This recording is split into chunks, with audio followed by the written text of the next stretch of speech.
Hello friends, இன்றைக்கி என்னென்னு பார்த்தீங்கன்னா ஒரு சூப்பரான கருவேப்பிலை பொடி ரைஸ் தான் செய்ய போகிறேன். என் பையனுக்கு இன்றைக்கி லஞ்ச் பாக்ஸ்க்கு இதான்.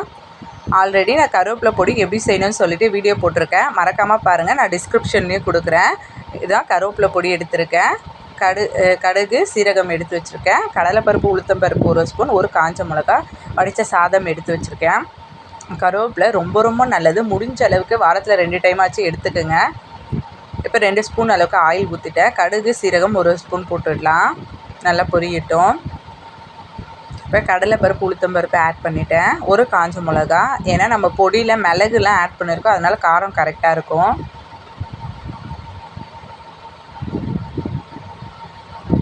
என் பையனுக்கு இந்த கருவேப்பிலை சாதம், முருங்கைக்கீரை பொடி ரைஸ் அதெல்லாம் நல்லா சாப்பிடுவான். முடிஞ்ச அளவுக்கு நீங்களும் ட்ரை பண்ணுங்கள். குழந்தைங்களுக்கு கொடுக்க அவங்க சாப்பிடுவாங்க. கண்டிப்பாக ட்ரை பண்ணுங்கள்.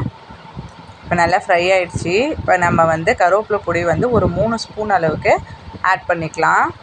ஏன்னா இந்த பொடியில் கருப்பு எள்ளு சேர்த்துருக்கேன், அது ரொம்ப ரொம்ப நல்லது. என் பையன்லாம் இந்த கருப்பு எள்ளு உருண்டை இருக்குல்ல, அதெல்லாம் வாங்கி கொடுத்தா சாப்பிடவே மாட்டான். ஆனால் இந்த ரைஸில் செஞ்சால் அவன் சாப்பிட்டுறான். அதனால் நான் இந்த மாதிரி ட்ரை பண்ண ஆரம்பிச்சிட்டேன். இப்போ நல்லா ஃப்ரை ஆகிடுச்சி. நம்ம சாதத்தை ஆட் பண்ணிடலாம்.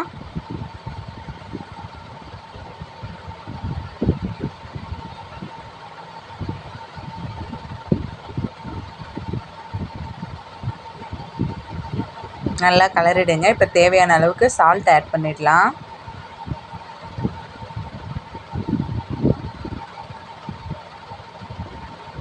நல்லா கலந்து விட்டுடுங்க.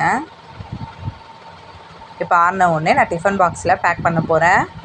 டேஸ்ட்டு சூப்பராக இருக்கும். கண்டிப்பாக ட்ரை பண்ணுங்கள். அவ்வளோதான். பிடிச்சிருந்தா ஒரு லைக் பண்ணிட்டு சப்ஸ்கிரைப் பண்ணுங்கள். தேங்க்யூ.